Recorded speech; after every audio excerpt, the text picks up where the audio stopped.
fallas en el transporte, pacientes en riesgo y estudiantes sin clase son el resultado de más de 24 horas sin luz. La falta de energía eléctrica paralizó la cotidianidad en el país. Ha pasado un día desde que un apagón generalizado se tomó las calles de Venezuela, el más intenso que hayan debido enfrentar sus habitantes. De los 23 estados que tiene la nación petrolera, solo uno se salvó de pasar la noche bajo la oscuridad.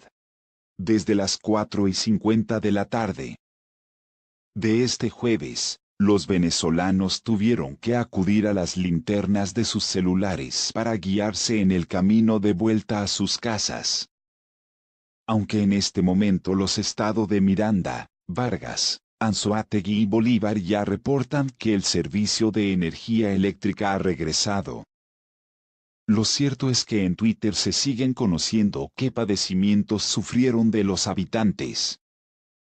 Transporte 5:15 de la tarde, se le informa a nuestros usuarias y usuarios que motivado a falla eléctrica no prestan servicio comercial las líneas 1, 2 y 3 del Metro Caracas, expresó la empresa de transporte, justo después de conocer que Corpoelec, la central eléctrica más grande de Venezuela, había sufrido un supuesto saboteo que hizo colapsar el sistema.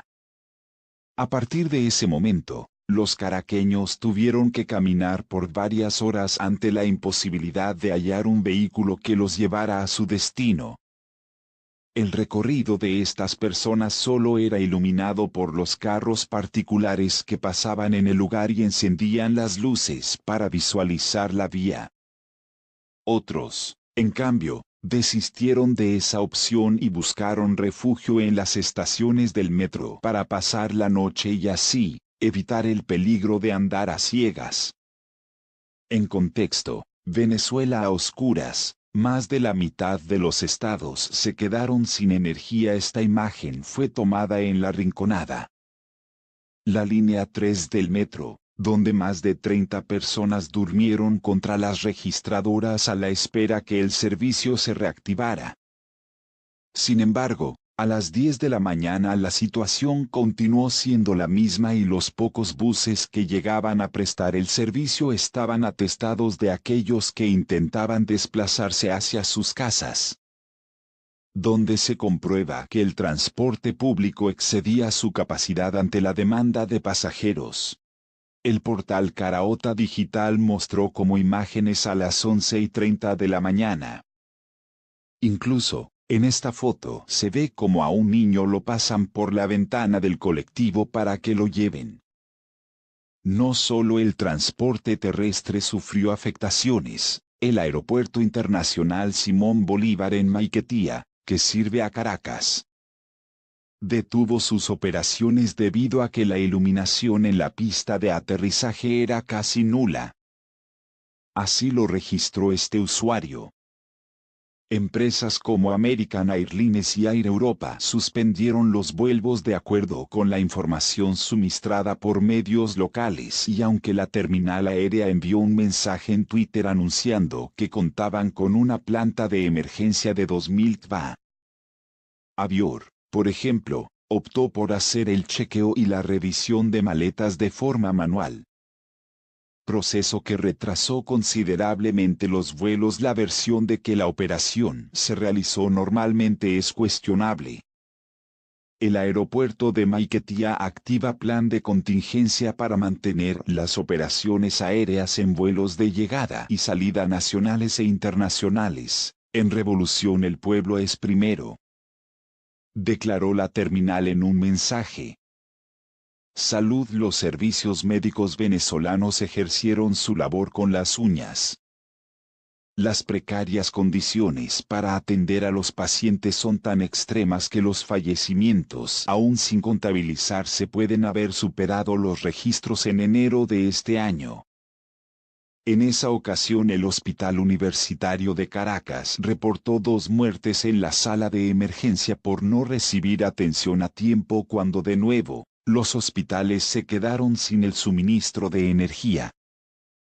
Ciudadanos perderán la vida en los hospitales y clínicas sin el funcionamiento de quirófanos, incubadoras, máquinas de respiración.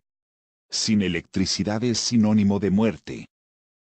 Hoy algunas vidas dependen de la luz de un celular, dijo Alfonso Bolívar al ver la escena donde una doctora atiende a un hombre con ayuda de un teléfono móvil que le proporciona luz.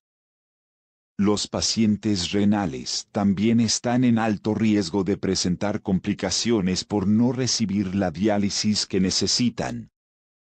En San Cristóbal Táchira, al menos 80 personas perdieron el viaje hasta los centros de salud porque las máquinas que realizan el procedimiento no servían y ninguna de las 4 unidades contaba con planta eléctrica de emergencia. En Barquisimeto, capital de Lara, la unidad de diálisis de esa ciudad tampoco atendió a los 150 pacientes, que llegaron desde las 6 de la mañana, a pedir el tratamiento. El periodista Gustavo Jiménez del portal Te lo Cuento News, envió un informe contando lo sucedido. En Chacao, municipio del estado de Miranda, el alcalde Gustavo Duque manifestó que su gabinete de gobierno ha tenido que suministrar energía a clínicas del sector privado para controlar la situación. Seguimos monitoreando a quienes requieren respiración artificial en nuestro municipio. Para la hora, colaboramos con la sustitución de cilindro de oxígeno en las residencias Royal Country de la Segunda Ave de Campo Alegre. La mayoría de los hospitales no tienen sistemas alternos de energía, y de tenerlos, no son de generación continua, dijo el alcalde a las 5 de la tarde.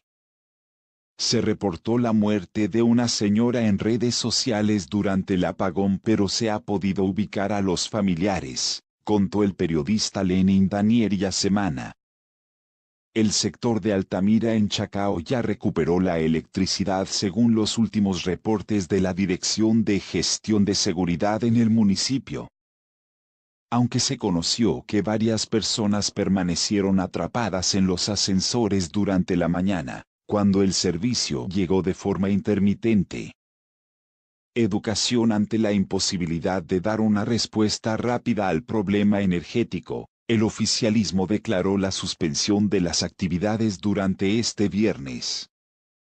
Así lo anunció la vicepresidenta, Delcy Rodríguez, quien atribuyó el apagón a la oposición de extrema derecha, que según ella, intentó desestabilizar al gobierno esta vez con un ataque tecnológico.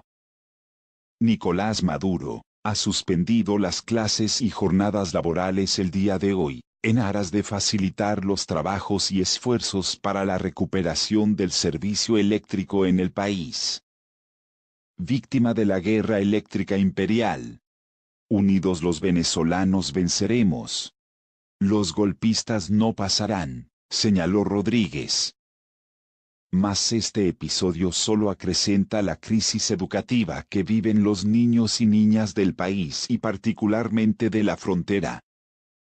Desde que el gobierno de Nicolás Maduro rompió relaciones con Colombia por apoyar a Juan Guaidó en su intención de entrar las ayudas humanitarias, 3.262 niños venezolanos se han quedado sin estudiar porque no pueden pasar a territorio colombiano.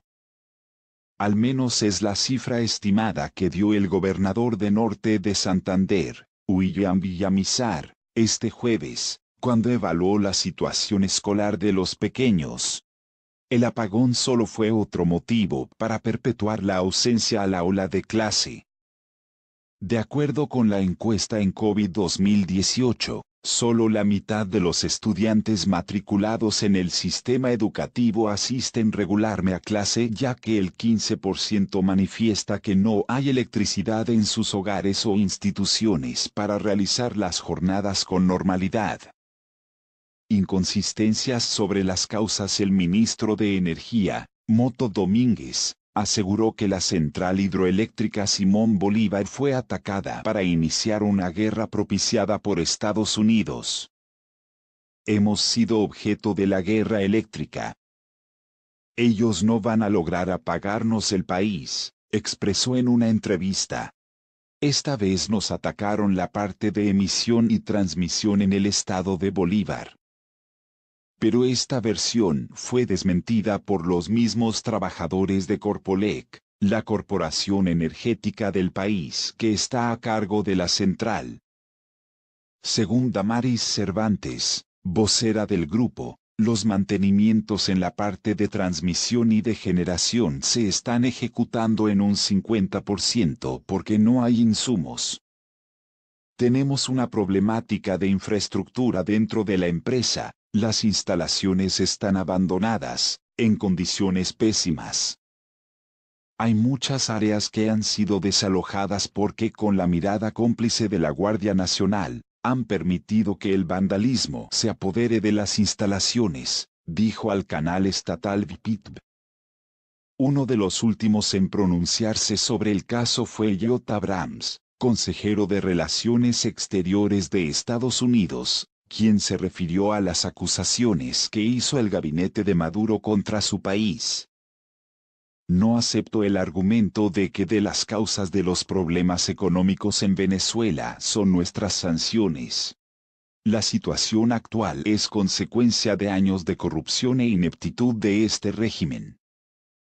Y la solución es reemplazarlo por un gobierno democrático, afirmó en la rueda de prensa.